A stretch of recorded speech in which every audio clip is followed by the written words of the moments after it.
یہ جو 2018 میں ایم کیو ایم پاکستان کی منتخب کے ایم سی کی کونسل کا بنایا ہوا master plan Karachi strategic development plan 2020-2030 یہ پلان منظور کیا حکومت سندھ نے سپریم کورٹ اور امیر مسلم ہانی کے جوڈیشل کمیشن کے آرڈر پر.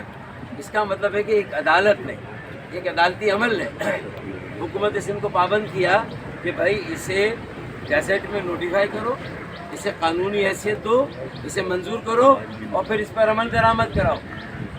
ہمارا یہ کہنا ہے، جو ہماری پٹیشن ہے بنیادی طارق منصور کی، وہ یہ کہتی ہے کہ 2018 میں پاس ہونے والے، گیزٹ میں نوٹیفائی ہونے والے ماسٹر پلان اور کراچی اسٹریٹجک ڈیولپمنٹ پلان 2020-2030 پر کتنا عمل درآمد ہوا اور اس کی کتنی سنگین خلاف ورزیاں ہوئیں. تو عمل درآمد اور خلاف ورزی پر ہماری پٹیشن ہے. تو بھائی جب اپنا لیا نہ چاہتے ہوئے، عدالتی عمل، عدالت نے کہا، عدالتی کمیشن نے کہا، آپ نے اسے اپنا لیا اور کہا کہ ہم اس پر عمل کریں گے. اب آپ کا حساب ہونا ہے، اب آپ کا احتساب ہونا ہے، اب آپ سے سوال ہونا ہے کہ بھائی اس پہ کتنا عمل درآمد کیا اور اس پر اس کی کتنی خلاف ورزیاں کی. تو یہ پٹیشن لے کے طارق منصور پہنچے. کیوں؟ کیونکہ انہوں نے 2018 میں گیزٹ نوٹیفائی کرنے، پاس ہونے والے، منظور ہونے والے اس ماسٹر پلان کو ایک طرف رکھ کے بالائی بالا ایک گریٹر کراچی اسٹریٹجک پلان 2047 کے نام سے انٹرنیشنل کنسلٹنٹ ہائر کر کے ہزاروں ارب روپے مختص کر کے اس ماسٹر پلان کو بنانے کے لیے.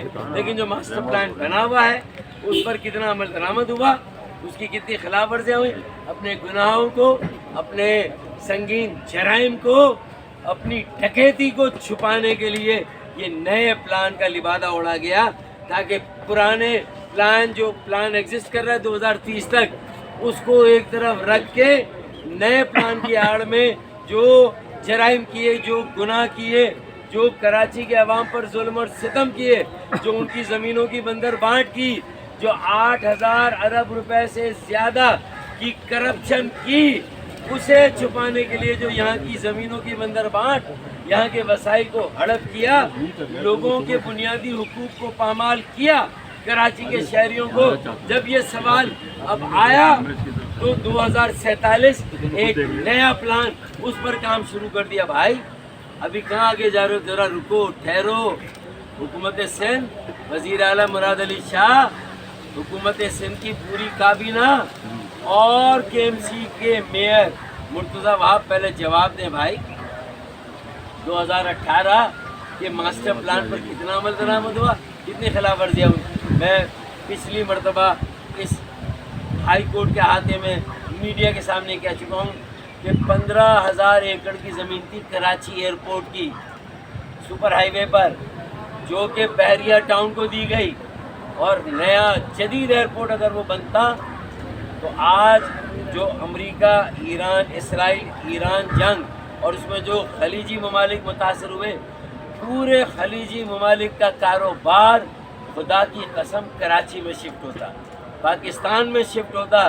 پاکستان کو ایک موقع ہوتا کہ ہم سفارتکاری عالمی امن کے لیے کر رہے ہیں، مارکہ حق سے ہم مارکہ عالمی امن کی طرف چلے گئے.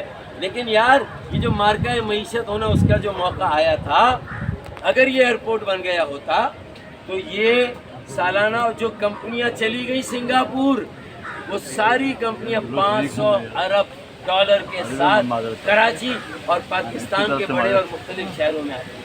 یہ نقصان ہوا ہے.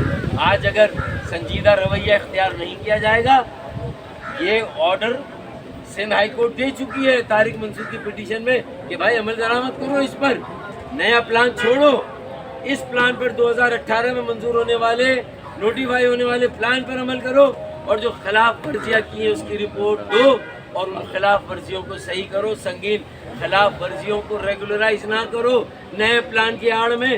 یہ ہائی کورٹ کا آرڈر ہے. چونکہ آرڈر پر عمل نہیں ہوا تو طارق منصور نے آج جو سماعت تھی وہ کنٹیمپٹ کی تھی، اصل پٹیشن کی کنٹیمپٹ، توہین عدالت کا ہم نے ایک عرضداشت دی ہوئی ہے کہ بھائی یہ سندھ حکومت کسی کی سننے کا کوئی جو ہے وہ سننے کی رواداری نہیں ہے.